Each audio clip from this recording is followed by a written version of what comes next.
Welcome everyone to a special episode of Revolution Recap, the first ever emergency episode. As we mentioned over the weekend, last week during our Friedel Out episode, we aren't able to record a podcast this upcoming weekend, but news hit on Monday that the Revolution had parted ways with general manager Mike Burns, and he was replaced with Bruce Arena, who will now take over as sporting director and head coach of the Revolution. We didn't want to sit with our thoughts for a full 10 days, so here we are with our first ever emergency episode. I'm Greg Johnstone. Sean Donahue is traveling for work today, but with us today, making his Revolution Recap debut, is Jonathan Siegel of MLSsoccer.com. John, welcome to Revolution Recap. How's it going? Doing pretty well. We got the Chelsea game going on in the background. It looks like it's absolutely dominant possession, but good cause, so I guess the result doesn't really matter. So. Yeah, I mean, no spoilers I've got it going on the DVR, but I think Chelsea dominating possession isn't much of a spoiler. I think that's fair enough. I'm kind of expecting about a 90% possession from Chelsea today. So even them at like 75% too. Right. Not a huge shock. If the Earthquakes can do it, so can Chelsea. Well, let's hop right into it. Obviously, the big news is that Mike Burns was released as general manager. That was a pretty big shock to everyone who listened to our episode and everyone who was a part of the podcast on Sunday. We assumed that Mike Burns going in front of the media and announcing to the media that he was leading the coaching search was a sign that he was going to be retained as the general manager, at least for the near term. So I guess that begs the question, John, what do you think happened between Friday when Mike Burns addressed the media and Monday when the Revolution fired him? I don't think it's fully attributable to this, but one of the main kind of developments over the weekend was the Rebellion handing a letter to the front office saying, we want a town hall meeting. This is something where I was able to link up with members of both supporters groups and do a story at New England Soccer Journal on it. And I think for things to get to that point, it certainly played a role. I'm not going to go and say it played a majority portion in the ultimate decision, but it was impossible to ignore the pressure, the headlines, the kind of mass opinion held throughout all Major League Soccer circles, both media, fans, front office types, players. The Revs were approaching a territory where they were kind of pinned into a corner, and I think a lot of people expected the Friedel news eventually. It's very natural, of course, for a coach to go. But when you have your then general manager, Mike Burns, who's been there with the club in some capacity since its inauguration, I don't know. I mean, he gives the press conference, like you said, making it seem like he's leading this, and all of a sudden he's gone. And I just think eventually the pressure came too much. And credit to the Kraft and Bilello for making a move, because I didn't think they were going to do it, to be honest with you. Yeah, I completely agree, too. I expected, since Burns was the one addressing the media, if Bilello was the one taking questions on Friday, I would be a little more questionable if Burns was gone. But to send Burns out there, I was very surprised to see him unemployed the following week, too. And you mentioned the pressure from the fans, too. I think the fact that the Fort was extremely vocal on Saturday and they were coming across the broadcast loud and clear with their chants of Burns out. I don't want to say that a chant made this change, but I think the Crafts and everyone involved in that organization knew there was a problem. And I think the open letter, I think the request for a town hall, and I also think, too, the fact that they are going to be playing on national television tonight, I wonder if they feared for any sort of protest or something like that in what really is one of their few nationally televised games of the season. So, yeah, I certainly think the fan pressure had a huge part to do with it and might have changed some minds over the weekend. The other thing, too, that I'll ask you is, do you think that there is a chance that maybe Bruce Arena, I know he interviewed for a job in 2017, do you think that maybe when Brad Friedel was let go, they didn't expect him to be interested in the job, but maybe potentially they got in contact with him over the weekend and when Arena expressed interest in the head coaching and general position, that changed things? Do you think that maybe Bruce Arena coming into play kind of leveraged Mike Burns out of a role there? I mean, I think it's all speculation right now. I mean, there is going to be the Arena presser at some point this week, and we're going to hopefully get a few more answers than questions that we have at the moment. But yeah, I mean, I think if Bruce is going to even entertain coming to New England, a team that more or less, and this is not an exaggeration, has been on a slow decline, at times accelerated decline since 2014, he's not coming in here for this to be his last memory, perhaps, as an American soccer legend. For, mind you, many people's last memory of Bruce Arena is walking off a field in Trinidad and Tobago with the U.S. failing to qualify for the national and for the World Cup with the national team. I mean, that is an embarrassment for any coach. It's something that will stay with those coaches and players for the rest of their careers. And yes, Arena did the book tour and the media tour after and all that, but yeah, I mean, I think this is something that definitely, once Arena enters the conversation, and he's a guy who certainly wants the keys to the kingdom, so to speak, it's really hard to say no. I mean, yes, you can go into whether this move equals out in terms of where MLS is at now versus when it was Arena's heyday with the Galaxy and DC United, but I think when Bruce Arena's on the phone, you can't say no. Yeah, and it's interesting, too, that a guy that's won 5 MLS Cups still has something to prove, and still is kind of fighting for a legacy, because you look at the resume that Bruce Arena has, and it's certainly very impressive, more impressive than any coach that we listed on Sunday as potential replacements of Friedel would have had. Here he is still entering another kind of rebuilding project. If there is one guy that can do it, I do think it'll be Bruce Arena. So let's hop into some Twitter questions, because we have a lot of questions about Bruce Arena and what we expect from him in the coming months. We'll start with Phil Fleischer. He says, is it safe to expect Lapper to be tactically involved, or will this be a quick coach staff turnover? And then he also asks, what's the confidence level for Arena GM / Arena head coach? So let's start first with, how quickly do we expect Lapper to be replaced as head coach? Do you think there'll be kind of a transition period for Arena, or do you think we'll see him on the sidelines sooner rather than later? I think there's going to be a transition period. The Revs recognize that their season, I mean, it is not fair to say their season is lost.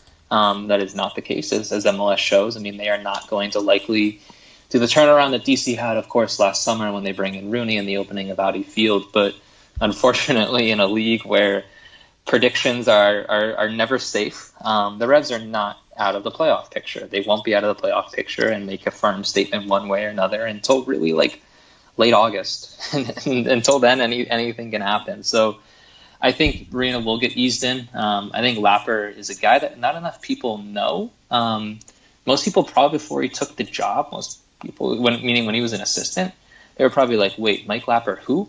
But he's a guy who has extensive roots in MLS and with the national team. And I can tell you from being at trainings and talking to him, not that it's a qualification for a coach, but he's a great guy. And I think that goes a long way in a locker room that, frankly, was a little bit depressed at times, and having a coach in Brad Friedel that was kind of slamming them in the press also. So I just think that factor can't be overstated. And if it is a slower transition, I don't think that'll be an issue, because this is not a quick fix project for Arena. This is a long-term fix, hopefully.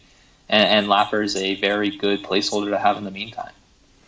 Yeah, I agree with everything you said there. And I think Lapper made a lot of positive impressions on the fans and on the media with his press conference the other day. And just how he approached the week 2 with meeting with players and kind of getting their side of the thing, you can kind of sense that he's looking to be more of a player's coach than someone like Friedel, who kind of seemed hard-nosed and, every minute you're working for your position. And he seems like he was someone that the players could put trust in, which I think right now is really good for the locker room.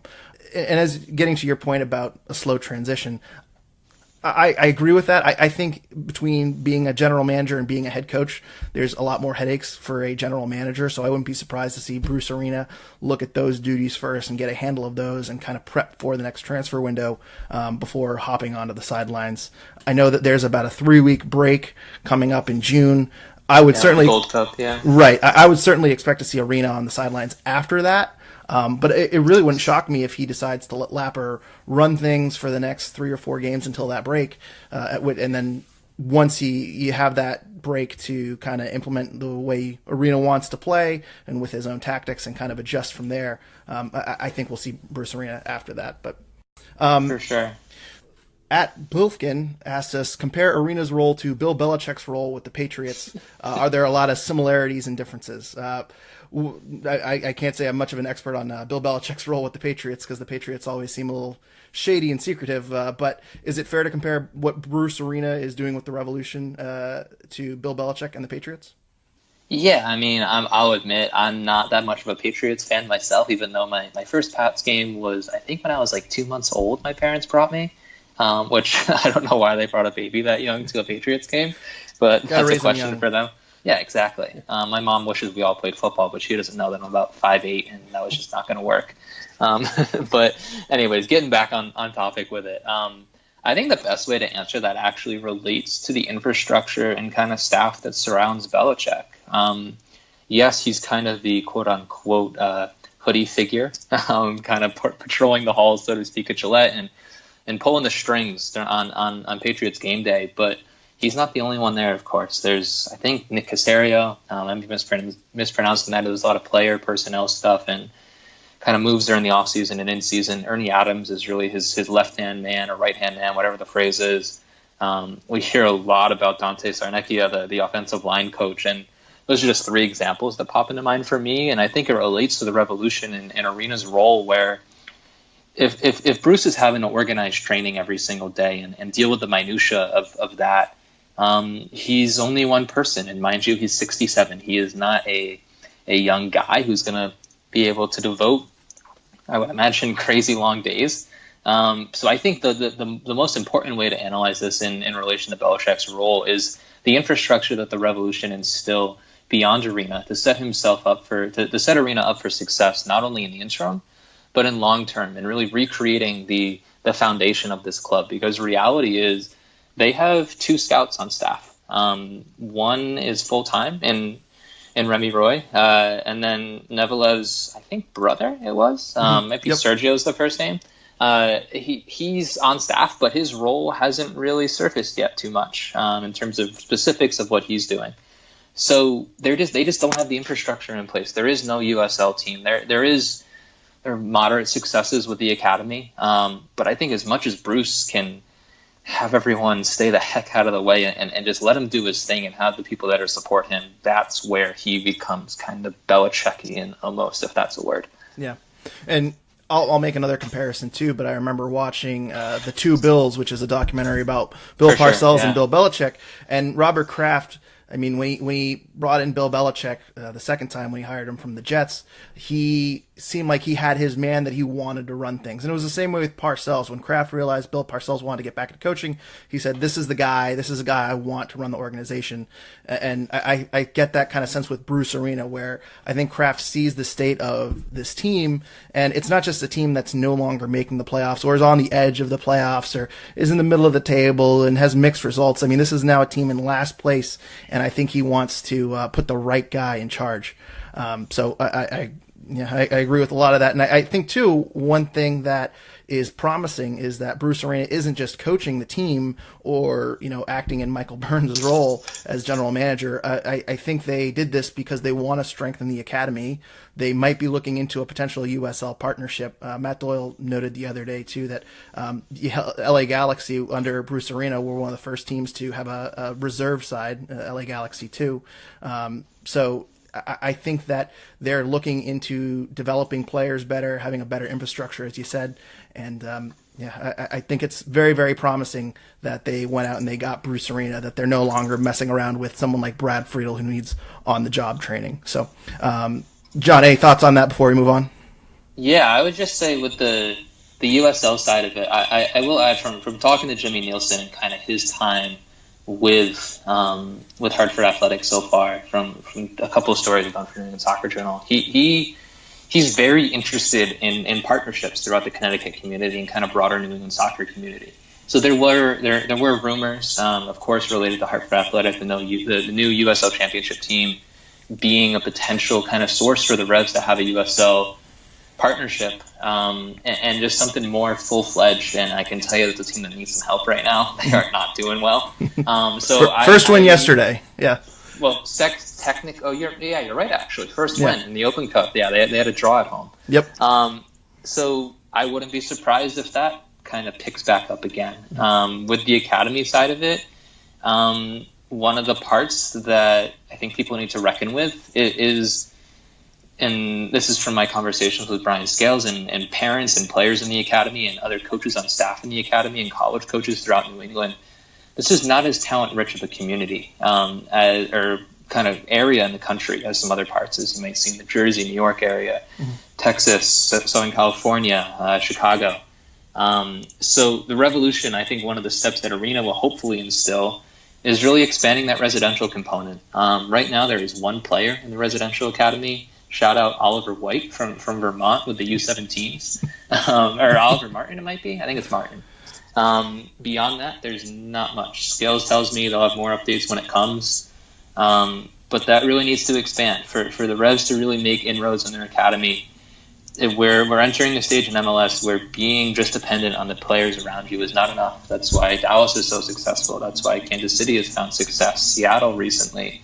So I'm really interested to see what happens on that end of it, because although it's not the quote-unquote sexy part, it's something that's going to be vital to the success of this club. And frankly, I don't think Bruce is going to take any BS with it, and is going to be able to do what he wants to make that arm of the club be more robust and kind of fill in what else he does in the international and domestic markets. Right.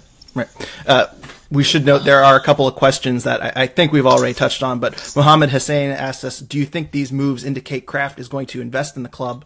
And then Garfield T. Remington III asked us, Ives Garlasep said, the Krafts wouldn't give Arena full control pre-Friedel. He clearly has it now, so do you think they back him up with the necessary investment? My initial reaction is, if they're going to make a big move like this, first off, they must be paying Bruce Arena a good chunk of money just to get him through the door and to take up two jobs for one person. But I certainly think that if you're going to bring in a big name coach, you want to make some big time moves. Yeah, I mean, we'll of course see what the ultimate kind of fallout from all this is, but if I'm Bruce Arena, I'm not taking this job unless there's a guarantee that there's something else coming from it in terms of investment. He has too much of a legacy in American soccer. And if Bruce were to wake up tomorrow morning and quit the Revolution, he would have a fantastic American soccer legacy to fall back on, from college to the national team to MLS and everywhere in between. I think just simple logic says there will be some investment. Is it going to be a Miguel Almiron? That's really hard to see at the moment. Like Matt Doyle also said, I mean, it's fair to question the $14 million they were reportedly going to shell out for Paul Jose Mpoku from the Belgian league. I mean, you're going to really struggle to convince me that guy's worth $14 million. But at the same time, I just think that comes down to kind of the general manager role, which hopefully Arena navigates a little bit better. But if anything, that report, which when Kyle floats that out there, I take Kyle, meaning McCarthy, at his word. That is a big indication that I'm sure caught Bruce Arena's eye with these conversations that happen behind closed doors that we don't always see. That, yes, the Revolution are going to open up their checkbook, but now it's up to these signings panning out, because they have paid players in the past also big chunks of change, arguably far, far too much. And now it's up to them getting the signings right. And hopefully Arena has the ability to navigate that with the infrastructure beneath him to really make smart signings. Yeah. And I also think, too, Kyle McCarthy, I believe it was him. Hopefully my memory is serving me right here. But he also noted that one of Mike Burns' strategy was to bring in players that have a lot of contract options and kind of stack up allocation money. And so he said something to the effect of Bruce Arena should have additional resources in allocation money, in roster flexibility in terms of moving players or having them on team-friendly contracts. So Bruce Arena is walking into a good situation as general manager. Joe asks us, Matt Doyle notes that the last time Arena had a rebuild job with the Galaxy, he tore it all down first. Do you expect that to happen here? And if so, how much and who would be spared? And I'm going to pair that with another question, too, from the Offside Trap on Twitter. He says, considering the number of moves probably happening sooner rather than later, which 5 Revs players would be most deserving of protected status, as in likely will not be traded? So let's start here. Do you think Bruce Arena are we expecting a full rebuild here, or do you think that he's going to keep maybe the core of this team together?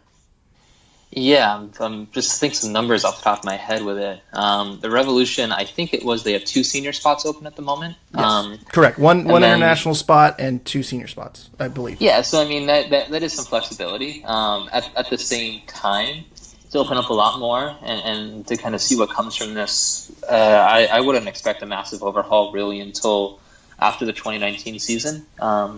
I can tell you from knowing just some of these contract situations and conversations with Burns prior to his dismissal, not recently, but back last season, there's a lot that potentially is coming off the books this coming window. To my understanding, don't quote me on that, but I'm very, very sure in putting that out there, that there's going to be a lot of flexibility. Some guys like Carlos Hill, maybe not so much, but yeah, there's going to be a lot of or overhaul.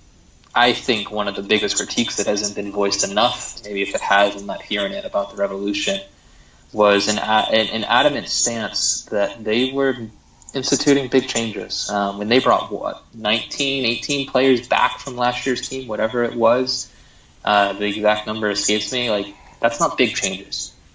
You can say whatever you want. That wasn't.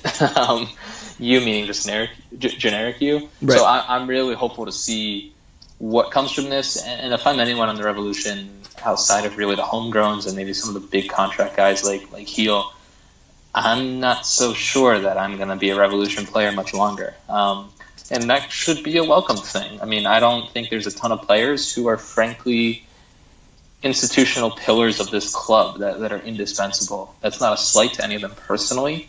It's just that there's a lot of pieces that can be moved and probably should be moved.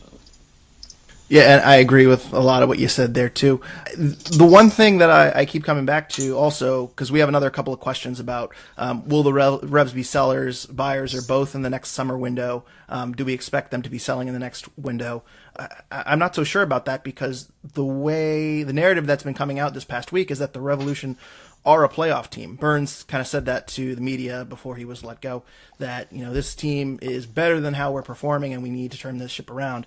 I think the reason that they're making these moves in May is that they do think that they have a chance at the playoffs. And if you look at the standings of the Eastern Conference, I think the Revs are something like 5 points out of the last playoff spot. They've expanded to 7 playoff spots. It's not unreasonable to think that if the Revs have a 3-4 game win streak, someone else gets cold, that they can move up a few spots in the standings.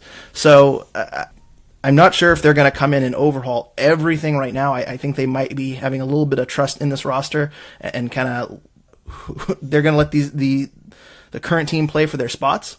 Yeah, I think when we hit the winter transfer window, we're going to see kind of a clean out that we expected last year when Brad Friedel said that they expected wholesale changes, and it never really came.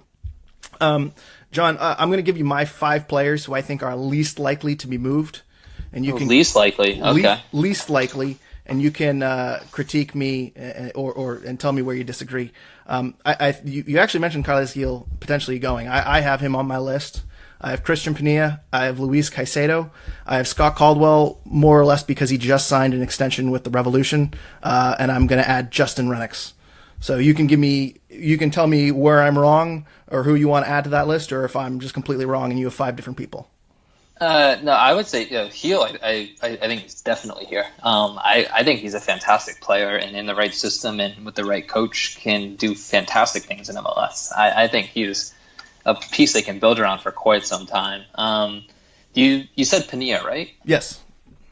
I would not be so sure about that, to be honest with you. I think Pania is a guy who, unless we're talking about a counterattack system where you're really sitting deep and kind of trying to get him in the open field, I'm not so sure about it, because you look at his career, and the guy, frankly, has never really stayed anywhere longer than 18 to 24 months. Mm-hmm. There's just a reality of how he's gone about, whether that's him personally or his agent or whatever that can be attributed to. So I'm not sure about that one. Mm-hmm. And then Rennicks, that's a tough one, because there's of course been the speculation before about him with Europe, and my he would be a huge asset. He would be a huge asset. He would be a huge asset. I struggled with that one.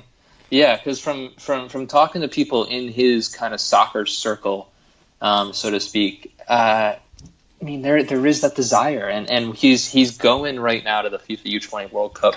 Frankly, I was surprised to kind of see him included, because he hasn't been playing. Although from when I touched base with Tab Ramos way back in the fall, I want to say late mid-August maybe, Tab loves him.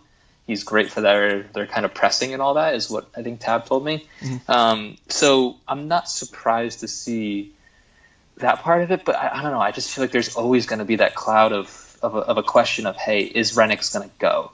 because he's a kid who, frankly, is at times a little overconfident, in my opinion, and like you kind of have to back it up now at the pro level. But he's an asset, and like I did a story in New England Soccer Journal talking to Charlie Davies and a few others who had been near or at a U20 World Cup, and that's one of the big things they talk about of like, this is a shop window, and we know that for countless players internationally and around the world, but like, I don't know, I just really think Renix, out of any homegrown they have, is the biggest asset they have, and I don't know, Bruce is probably going to explore all options. So yeah, he might be better as allocation money or a big sum to bring in all that allocation money and reinvest it elsewhere. And then I'll ask you though. So most likely you think to move, who is on the trade block, the chopping block, the whatever you want to call it? Who's the guy on the team right now who you're like, thanks, but I'll see you later? So are we talking? Because there are a number of people on this team that I think will be released at the end of the season. Like I'm pretty confident. I've read somewhere that Michael Mancien's contract is over and he has an option year next year, and I'm pretty certain that's not going to be renewed. I'm trying to think of who else. I think if there's an option on Juan Agudelo, he might be gone if he doesn't perform very well. I know Juan Fernando Caicedo is on loan. I don't think they're going to bring him back. I think he's already 29. So those are guys that I don't expect to be on the team in 2020. If you're talking about trade candidates, like maybe potentially the first person gone, I'm actually going to go a bit of a wild card here. And I think this might be a surprise to a lot of people considering how much I pump his tires. But Matt Turner's on a really team-friendly contract, and they have 3 goalkeepers. I would not be shocked if Matt Turner, if he gets hot over the next few months, if he has the starting job and he plays really well, if they send him elsewhere to MLS, to another team, a contending team that might need a goalkeeper. I wouldn't be shocked if they try to capitalize on him as a trade chip. I think Frank Delapa reported that Diego Fagundes has a team option next year. I know there was kind of those Uruguay rumors that kind of sparked up. I'm pretty confident Diego Fagundes is not going to be on the team in 2020. I think he's a trade chip.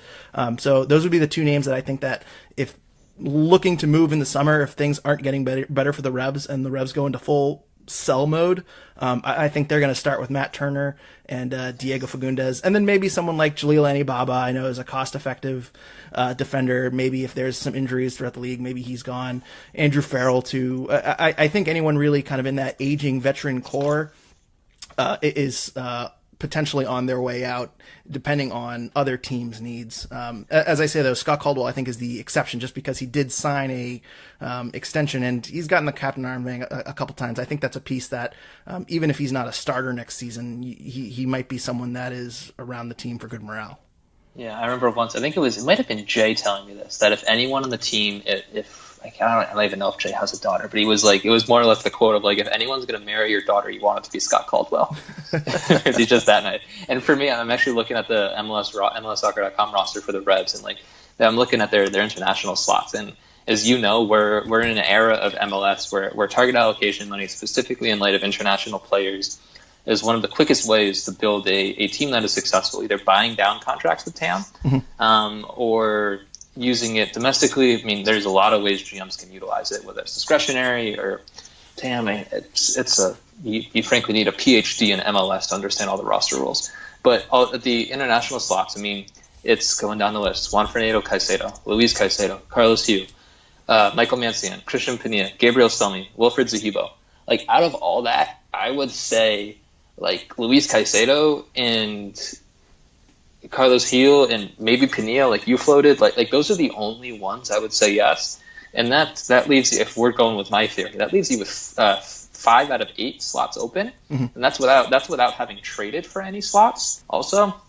So like, I don't know, if I'm Bruce Arena, that's one of the main ways that I go about trying to reconstruct this roster, of getting some of these what contracts off the books from these international players and just getting your guys. Wilfred, you're a really nice guy. I'm sorry, I don't want to inherit your contract if I'm taking over a team. Michael Mancien, same thing. Juan Fernando Caicedo, you're probably going back on loan after this year unless you become red hot. I don't know, maybe I'm wrong, but that's just maybe a strategic point that I would take if I were in his role. And mind you, I have no coaching experience. So yeah. I should also add to my list, too, I'm pretty confident Gabriel Somi was on a 2-year contract, and unless he takes over for Edgar Castillo and performs amazingly, I don't think he has much interest in staying around Foxborough, considering how deeply he's been buried over the last year. That's putting it, that's putting it very kindly. Yes, yes. But you also bring up an interesting point, too, about a lot of these contracts. I didn't even think about this until you said it. All these bad contracts that might be expiring or he might be able to move on from, they open up international spots. And those are extremely valuable, even if you don't fill up the roster with international roster spots. I mentioned last week, you can trade those roster spots for 175,000 ish in allocation money.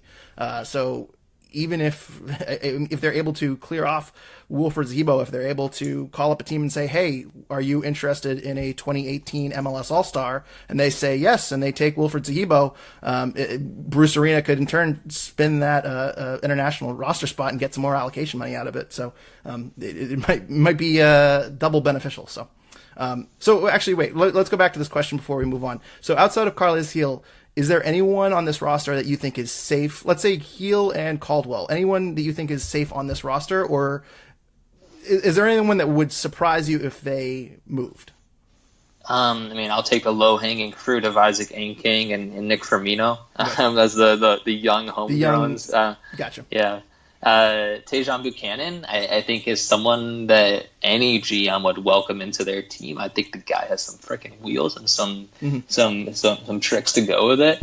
I think Brandon Bai is a really MLS friendly contract. He's on the reserves roster, which I can't remember the exact financial breakdown off the top of my head, but that's a super friendly contract, and most GMs would take a versatile player like that in a heartbeat who could easily fill a spot, ideally on a full-blown successful MLS roster, number 15 through 20 if you're building out a match day 18. I don't know. I mean, beyond that, I think there's not a lot of people outside of who we've discussed who's a lock. I mean, Andrew Farrell's a fan favorite, but I don't know. Bruce might want something different from a right back spot. And then conversely, he might like the flexibility where he can be what should be an emergency center back, not your third option. But not 5 starts. Yep. Yeah. So I don't know. I mean, when you look down this roster, there's not a ton. I mean, Antonio Delamea is a guy we haven't discussed, but I would imagine he's not back next year. Cody Cropper, Brad Knighton, pick your goalie. One of these guys is not going to probably be back. So they're probably great trade chips. Yeah, I mean, this is going full MLS nerd, but I'm super excited to see how Arena manipulates this roster and maximizes what's at his disposal with a frankly clean slate probably in New England. So. And not only are we going to talk about players going out, but potentially players coming in. The Offside Trap makes a comment. Weird feeling Omar Gonzalez joins during the summer. And Cameron Young says, is there any player, and then he actually says in parentheses, other than Omar Gonzalez, that played under Arena that he might bring in, possibly a coach from his coaching tree. So I know Omar Gonzalez is potentially on the move. That's kind of rumored around, and that actually might be a good fit for the Revs. But is there anyone else that comes to mind, a former Galaxy player, a former U.S. national team player that you think you might see in a Revolution jersey sometime soon? That's a tough one. Let's just throw Robbie Keane out there for the hell of it. No, I'm just kidding. Steven Gerrard. Steven Gerrard. Yeah, it's whatever. I don't know. That's a really hard one. I mean, if I'm Bruce Arena though, and I'm trying to find a defender who can be dependable and fill in a lot of gaps, I'm giving AJ De La Garza a call down in Houston. He's on the older side. He has had some knee troubles. I think it was a torn ACL. I don't remember off the top of my head, but that's a guy who I think is like Julian Baba's role, but on steroids. It's really a guy who is a proven MLS winner, won a couple of MLS Cups, I think, with the Galaxy. I think he was on all those teams, and is on the wrong side of 30 right now, but if you're looking for a guy to have a short-term fix coming out of his time in Houston, perhaps, or trading for him, there's a lot worse you could do than bringing in AJ De La Garza, who's an awesome guy as well. So, We also got a bit of a follow-up question, too. Cameron Young also asks, possibly a coach from his coaching tree. I know that Matt Reese and Pat Noonan have some ties to Bruce Arena. Do you think that maybe we see either of those guys return to New England? If I had to give the one guy that I think could happen is Kurt Onalfo. Mm-hmm. He's with the U20s, I think, right now, and a few other people have mentioned his name, so I'm not trying to claim this as an original idea or anything, but the U20s is not a full-time gig. That's a gig that is kind of stop and start. I don't know. I mean, Kurt hasn't had the most success as a head coach, but I think if you're looking for an assistant who can have a great kind of connection with Arena and navigate MLS and know how it all goes, you could do a lot worse than that. And frankly, I also want to see Lapper stay on staff. Who knows how well these guys know each other and if they'll get along. But I'm just really high on him as a person, and I think Lapper would be a great addition to not just say, see you later, once it all comes to an end. So although they don't know each other from the coaching tree, I just think those are the two names that kind of pop to mind for me. But also, mind you, there aren't a lot of coaches on the open market right now, meaning assistants who Arena might know. So you kind of probably have to wait and see fully until the offseason when maybe some moves can happen here or there. Yeah. It should also be noted, too, that the U20 World Cup is going to be next month. So coming out of that international break, it might be a good time for Onalfo to make a move. And there's the Revs with Bruce Arena, so the timing actually kind of lines up, whereas other coaches kind of have their hands tied at the moment. Zachary Grimes asks us, what kind of starting lineup will we see from Arena? And Randy LH, on a similar path, says, will Arena significantly change the Revs' tactics this season, or will we have to wait until 2020 to see his vision? My kind of inclination is that we might see Bruce Arena towards the end of the season, if the Revs aren't in playoff picture, play the kids and kind of see what potential we have in the young group coming up. Outside of that, I have absolutely no idea what to expect from Bruce Arena.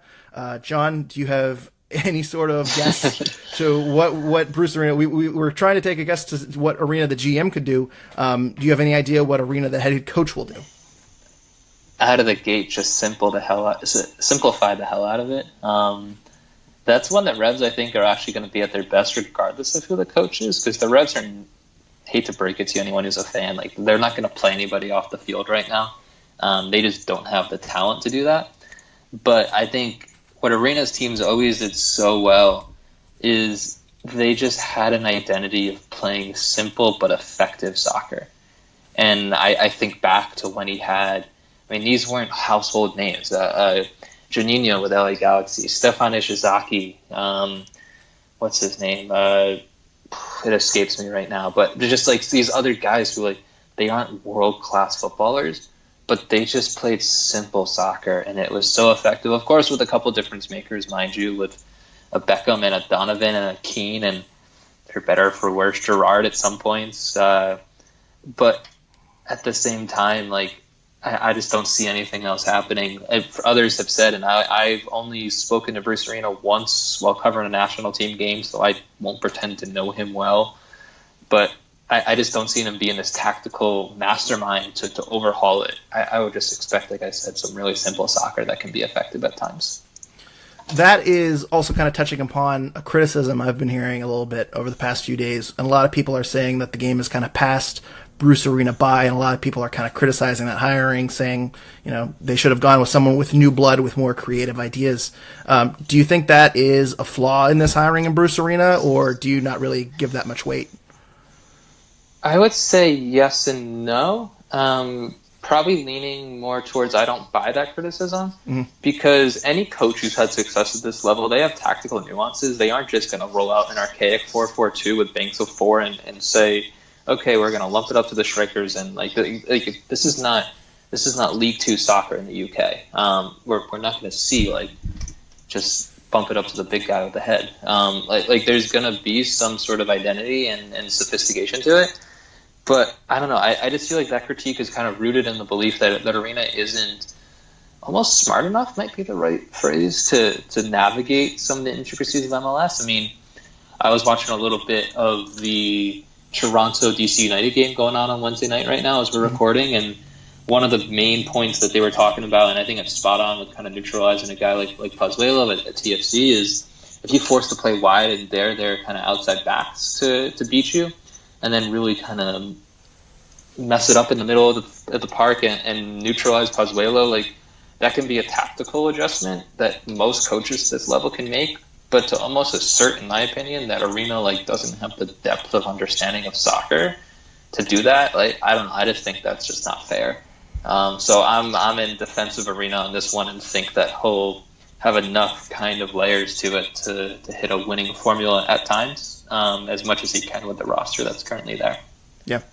Another thing too, another hypothesis that I think is going around too that I'll throw out at you. I mean, Bruce Arena is 67 years old. This is a long-term rebuild, it looks like right now. Obviously, we talked about how Bruce Arena's duties are going to have to go far beyond the Gillette Stadium field. He's going to have to kind of expand this team all the way around and build this infrastructure. Do you foresee, do you think the possibility of maybe Bruce Arena coaching this team 1-2 years and then maybe passing the team, remaining as GM and passing the head coaching duties onto someone else, do you think that might have some weight down the road? Yeah, I have a lot of stock in that theory. I think that Arena is nearing the end of his coaching career, and there's nothing wrong with that. But this is not a long-term job in all likelihood for Bruce Arena. This is creating the foundation for the house. This is creating the layers of the organization and framework that ideally comes with, of course, some investment from the Crafts, and we all know the conversations on that end. But I don't think Arena's in this for 5, 6, 7 years. I think he's in it for a couple, and frankly, catching this organization up with the rest of MLS and laying a foundation, a groundwork, a roadmap for success.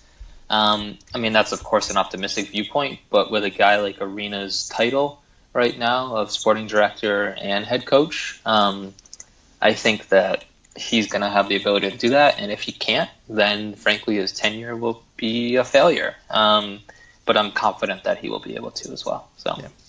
I think if there's anyone that can do it, I think it's Bruce Arena. So, our last question comes from Tuukka Rask is God. He says, "Why do the Crafts love?" I know it's probably not his real name, but why do the Crafts love lacrosse guys? First Chris Hogan, and now Bruce Arena. And I'd also throw in there Bill Belichick. Bill Belichick, I don't know if he ever played lacrosse, but I think certainly would call him a lacrosse guy. He certainly loves the sport. So, any particular insight to why the Crafts love lacrosse guys?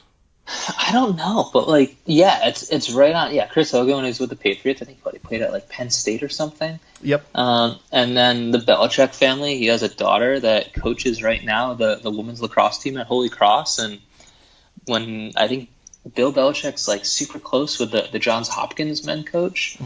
Whenever there were the Final Fours these last couple of years at Gillette and other years, like Belichick would always make an appearance.